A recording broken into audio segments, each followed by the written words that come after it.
Hey everyone, thank you for stopping by Grains in Small Places, and today I wanted to share with you a recipe for fresh milled flour, hot dog, and hamburger buns. So since grilling seems to be on the mind right now because it's almost summertime, I guess, I'm going to be using hard white and spelt. Now you can use all hard white if you prefer. You may have to adjust the flour ratios just a little bit, but I will also post this recipe in the description box below. That way you can print it off and have the amounts and all of that ready right at your fingertips. So let's get started.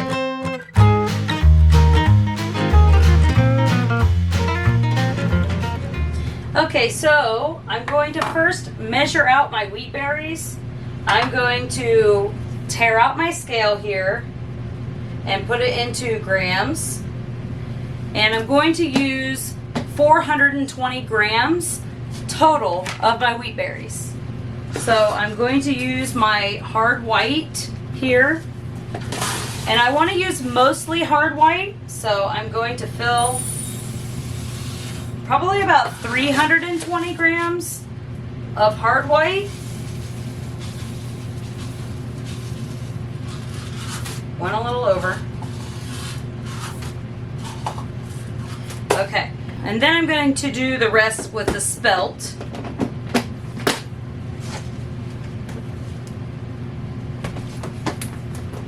And that's going to give me about 100 grams of spelt. So that my total will be 420 grams. Almost there.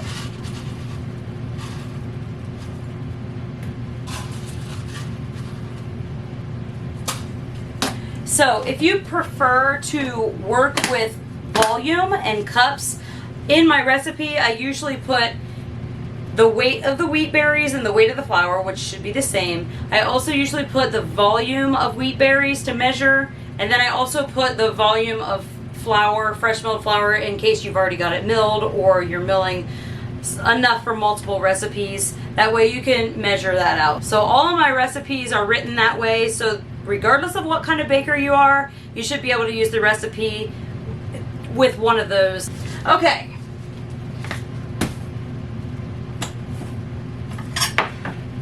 I'm going to just put the scale here.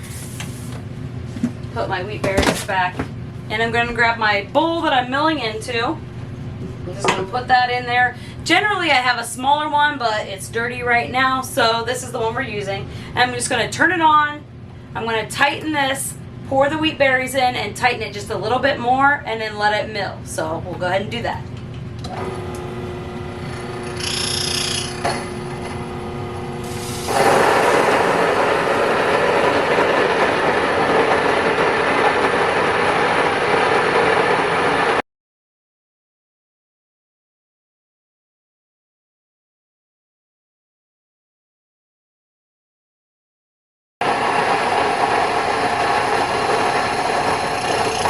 You can hear that it's done now, so I'm going to loosen the stones.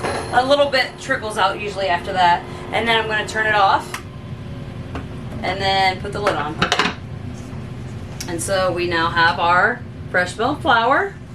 So let's get on to the rest of the recipe. Okay, so while that was milling, I went ahead and got my mixer out, and I measured 1 cup or 240 grams of water, put it in my microwave to heat it up so that we could go ahead and get started on these hamburger and hot dog buns. Okay, so to this warmed water, I'm going to put 4 tablespoons of butter in here. I guess it's better to start with softened, but I forgot to do that, so I'm going to go ahead and just melt this butter. I'm going to stick it back in the microwave. Okay. And really, for buns, you can use your favorite bread recipe. So any bread recipe would probably work for this, whatever your loaf bread that you enjoy. I've made buns out of pretty much all of my different bread recipes, which I have quite a few of different sandwich bread recipes. So, but this one we really like for Buns. They make a nice soft bun.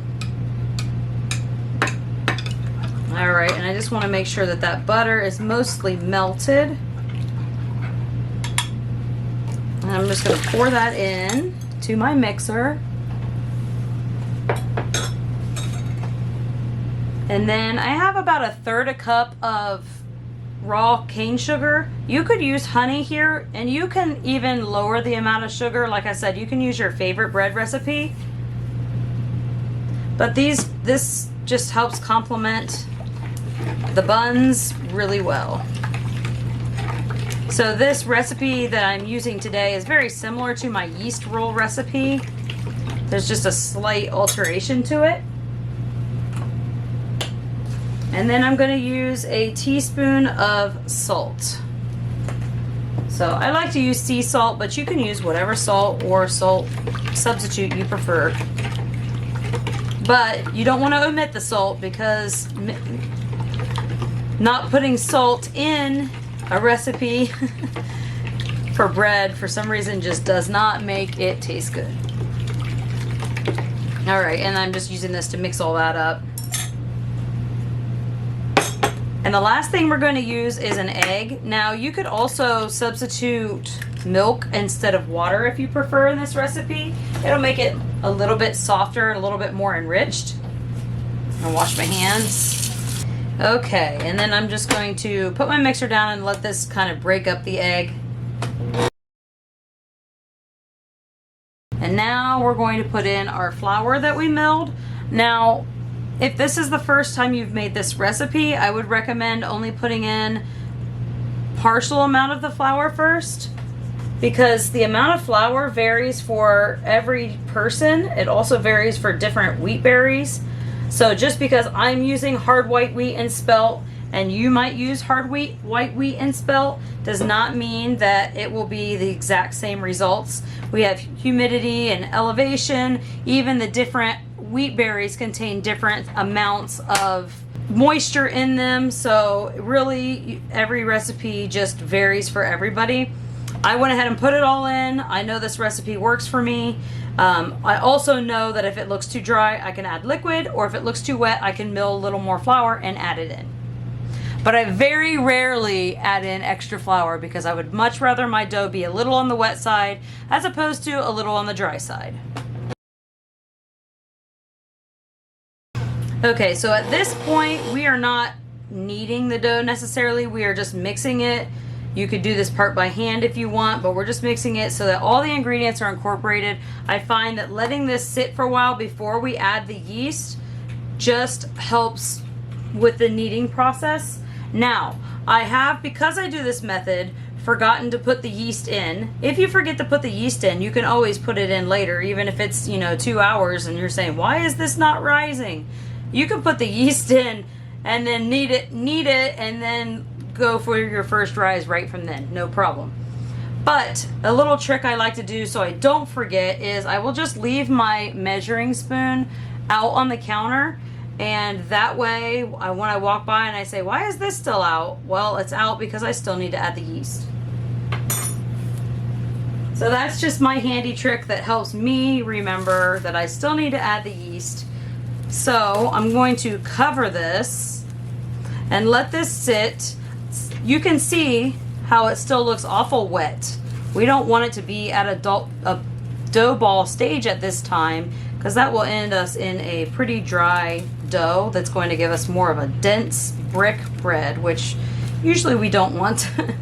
So I'm going to cover this. I'm going to let it sit for at least 10 or 15 minutes, but it can sit for 2 hours. It can sit half the day, whatever you are prepared to allow it to sit, before we add our yeast in. And then after this sits, I'll come back and I'll show you what we do next. Alrighty, now it has been about 15 minutes and the flour has had time to soak up all of that liquid. I'm going to go ahead and add in 2.5 teaspoons of instant yeast. You can use active dry yeast and pre-proof it if you prefer. The instant yeast just works really easily for me. And then I'm going to start kneading that in. Okay, this has been kneading for about 20 minutes or so. Let me get my hands wet here. Pull this off. So this is my dough at this point, and you can see it's nice and stretchy. Look at the window pane, and it doesn't break, and it's nice and soft. It's still very sticky. At this point, I'm going to go ahead and just spray this with oil and cover it and let it rise for probably about an hour or until it's doubled in size. So I'll be back after that happens for the shaping. Alrighty, now that our dough has doubled in size and it's been rising for a little over an hour now, I'm going to set that to the side so I can use it again. I have this little mat here. You could do it directly on your table if you prefer. It's what I used to do for a long time until I got this as a gift. So thank you for that. I'm just going to use a little bit of, this is avocado oil, but you could use olive oil or any neutral oils. I like to use oil instead of flour because it doesn't dry out my dough as easily. So I'm just going to kind of rub it on my mat here and punch my dough down, and I'm going to pull that out. You can see the nice lovely stretch that this has. I really like using spelt in this recipe. I think that it just helps that. Okay, so normally this could make 12 hamburger buns or 12 hot dog buns, and you could of course weigh each roll to make sure that they are even and equal in size. I'm just going to guesstimate. And we use hamburger buns more often than hot dog buns, so I'll probably end up making like 4 hot dog buns just to show you those, and then the rest hamburger buns. So I'm just going to try to evenly divide this up.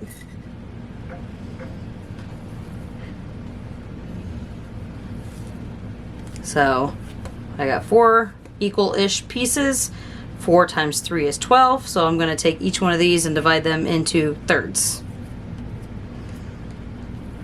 I'm not always great at guessing the equalness of these. Like again, you could use the scale. But if I have one a little bit bigger than the other, I don't think that's all that big of a deal. So I'll just kind of gather them together and look and see if any of them seem excessively large or excessively small. I'll just try to even them out.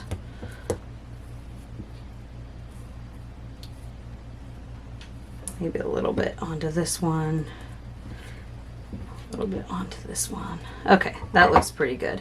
Okay, so I have a parchment paper lined baking sheet, and what I'm going to do for the hot dog buns is just kind of smash them out into a little rectangle and roll them up. And you want to have a little bit of surface tension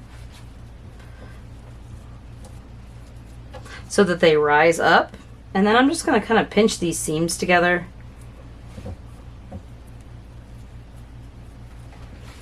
And then I'm going to roll these out just a little bit longer.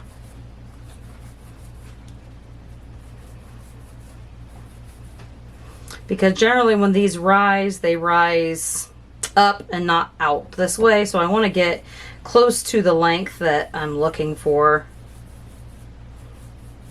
And I guess this has a little measurement on it. So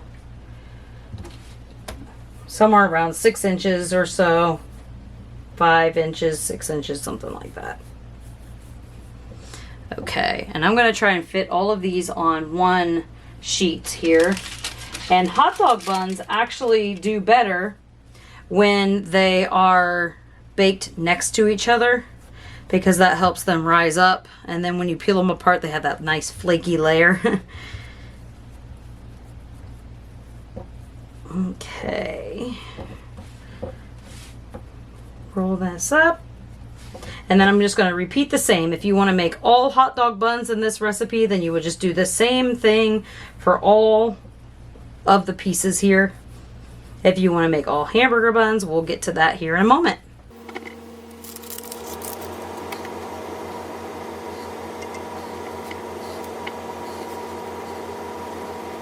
And when you put them on your tray, you want to make sure that you do seam side down.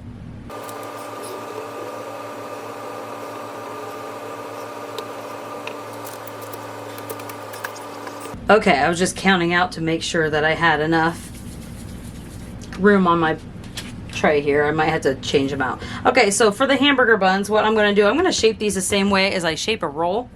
So I'm going to just take my dough, and you can either fold it all into the center like this so that it is tight. And then just bring all of the insides and make sure they're all pressed together at the bottom here. And then just give it a little roll. And if these were rolls, I would say you would want to keep them higher. But since we're making buns, I'm going to flatten these out. Now, Fresh Milled Mama has a great tip.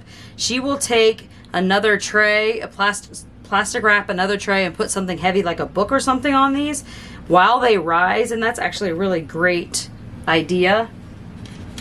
So that's a thought that you can do. So I'm just going to push those out. I'll probably end up pushing them down again when I'm done. So another way that you can shape rolls or buns or whatever is put a little bit of oil on your hands, and then I'm just going to take this, and what I'm going to do is I'm going to take my fingers here and push in like I'm pushing up, and then I'm squeezing these down. So almost like I'm taking and pushing the dough through my fingers, if you can see that. Kind of like, looks kind of like an octopus, I guess, pushing like that. And then that gives me a really nice surface tension here. And then I just keep squeezing that down at the bottom until I get a nice tight top here. And then I'll give that a little roll. And then press that down.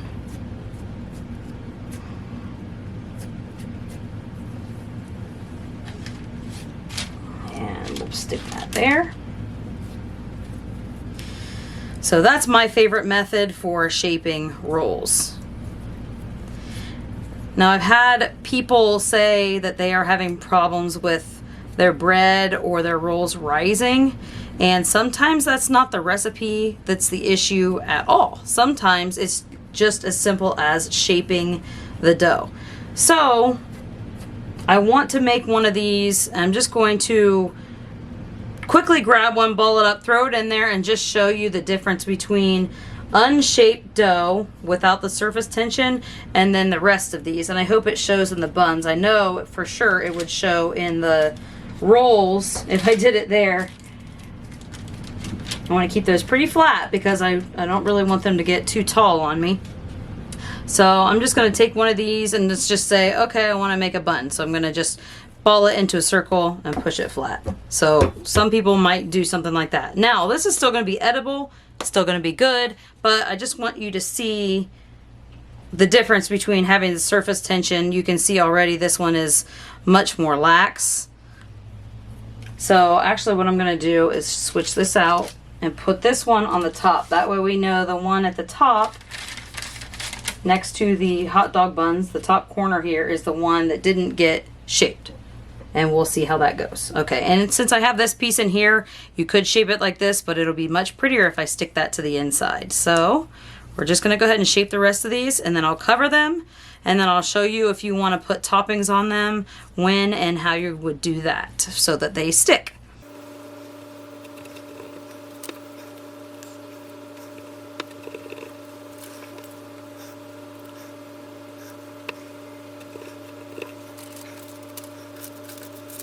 Need a little bit more room on my tray here.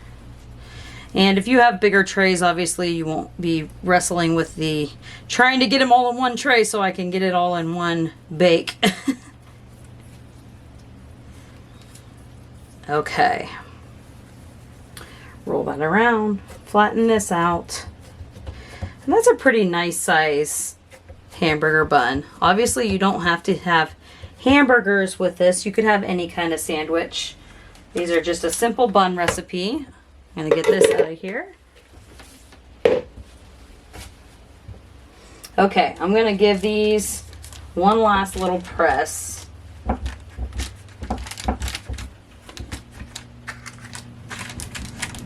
And it is okay if they all touch each other and they end up growing into each other. I actually like it when they bake all together. I think that it makes them a little bit prettier.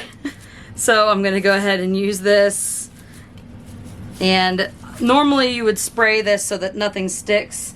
But since we just rolled them all in oil, I'm just going to give them a little pat down here so that this saran wrap here doesn't stick to it. I'm going to cover these up and let them rise, and I'm going to probably say I'm going to give these 30 minutes, and then I'm going to preheat my oven, and then by the time my oven is preheated, they should be ready to bake. So I'm going to preheat the oven at 350 degrees Fahrenheit, and they're probably going to bake somewhere around 20 to 25 minutes depending on your oven. So we'll come back when those are ready to bake. Okay, so one of the great things about this mat here is that I can just roll it up or fold it up, put it in the sink, wash it, and then it's ready to go for the next time, and I don't have a big huge mess to clean up like I used to. So I'm going to let these rise here, and then I'm going to go ahead and prepare the egg wash and the toppings that we're going to put on these buns here in a moment. Alrighty, I'm just going to crack an egg in here and then put just a little bit, like a teaspoon of water or so, to thin it out. Okay, I've added the water to that, and then I'm just going to just mix this up with my fork.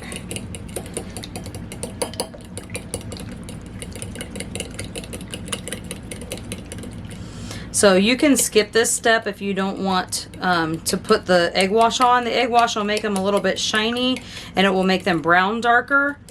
So I think I'm going to put the egg wash on the hamburger buns, but not the hot dog buns. So maybe you'll be able to see the difference between the egg wash and non-egg wash. Okay, that looks pretty good. And I have toppings of some black sesame seeds and some just regular sesame seeds. So I think I might do a little bit of each.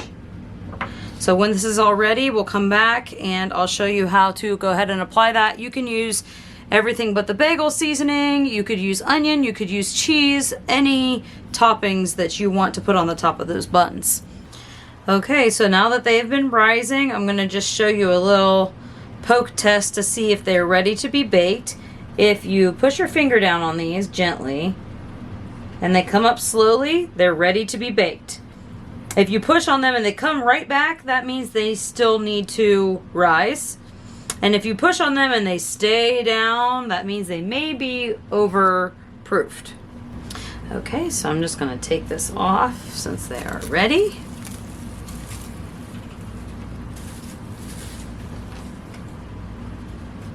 And now remember, this is the one that we shaped without surface tension. And I'm just going to put a little bit of this egg wash on the hamburger buns.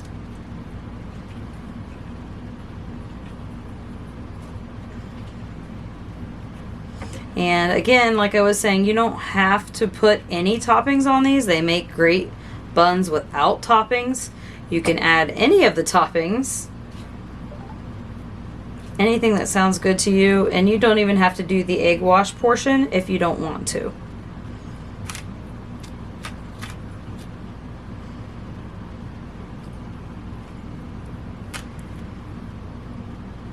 And the egg wash helps your toppings to stick as well as make them shiny and help with the browning. I've tried just using water and the toppings tend to just kind of fall off.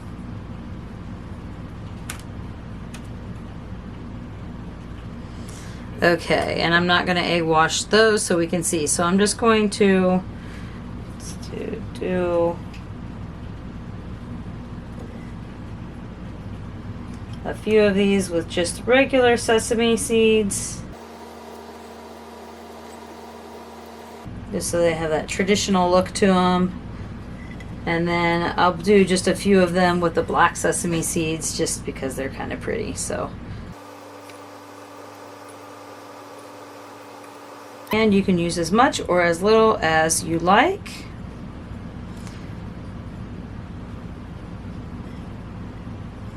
Okay, so these are ready to go in the oven, and they're going to go in, like I was saying, about 20 to 25 minutes. Just keep an eye on them. You want the temperature of internal temperature to read 190 degrees so that you know that they are finished. While that's baking, let's go check in on that cabin edition. And you can see we waited till it was a little later in the evening to do the electrical up in the attic area because it gets super hot during the day.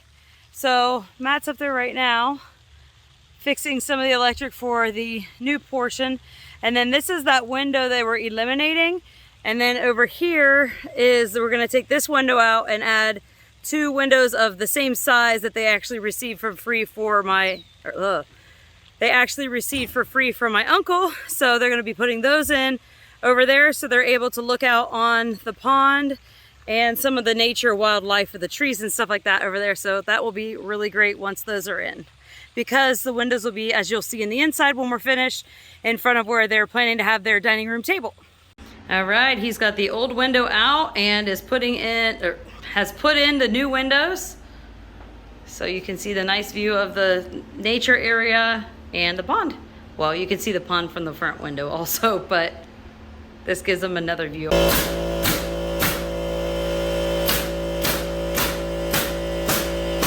And we're adding 2 closets into this existing hallway, and that's the addition room there. This is the new windows put in. It's been drywalled around, and obviously it'll get trim when it's done. And then we've got the plywood down here so that the floor is not all wavy like a roller coaster. And I showed you the kitchen. This is kind of a layout. This is the existing bathroom that was there. We did move the toilet because it was sticking out into like the area a little bit.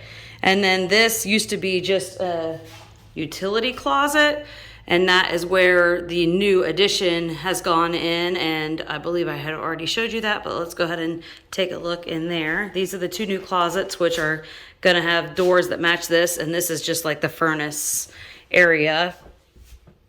And this is holding a bunch of extra furniture and stuff that's gonna go throughout the house. We've got the light in, but we need to replace the little bulbs. And then this is the new half bath, which isn't done quite yet, but he's got the medicine chest and the light up there for now. And as soon as we get the toilets, then we will be installing those. And it's really coming together nicely, and we still have some work to do in the outside. But this, I believe I already showed you the kitchen on the other side. Sorry about all the tools, but you know, it's a work in progress. It's hard to imagine that this space right here used to be a dining area, a living room, and a bedroom. So that's the reason of the addition, because this was the majority of the cabin, other than the kitchen and the bathroom, or the bathroom here, which I showed you. That was the extent of it. So that is what, and they've been living in it for about a year since their fire that happened last spring. So it was due for a little bit of an expansion because they decided to rent out the main big house that was a really large house for 2 people, and rent that out for Airbnb and stay in this one. So that's why they decided to go ahead and put in the addition. Okay, so he has the kitchen put back together with the floor that we put this plywood underneath on top of that because it was all on level, and this flooring went on top of that so that now it's not all wavy and lumpy, and we'll continue that through the rest. But we've got the kitchen put back together. We had to extend the space here to put a regular size stove in there because we just had a tiny little like apartment 24-inch stove. And my mom also mills grain, just like me, so she wanted a little bit bigger oven space so that she could do more at a time, so when she's having guests or entertaining people. So it's gonna work out great now. Okay, they are done. So, if you can see how these have a little bit more of a shine to them, and these are a little bit more dull. So you can see this one has the egg wash It's a little bit more shiny. And then these do not have the egg wash. They're a little bit more pale in color. They all will taste delicious. So that part doesn't matter. And then this is the one that wasn't shaped. And you can see it's just kind of not right. I'll see if I can get you in closer to show you a little bit better. And if you can see here, this was the bun that we didn't really do much shaping or surface tension. This is better to show in a roll where you want it to be risen and really high.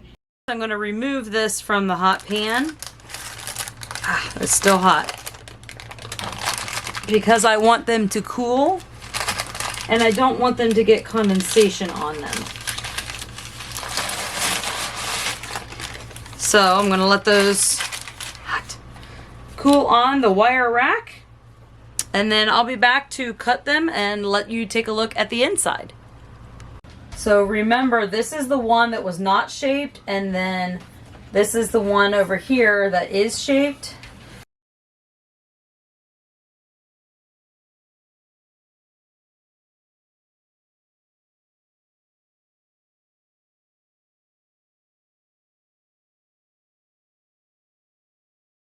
I hope you enjoyed baking along with me today as we made these hamburger and hot dog buns. You can find this recipe and a whole lot of other recipes at my blog at grainsandsmallplaces.net. And thank you for stopping by Grains and Small Places. Goodbye.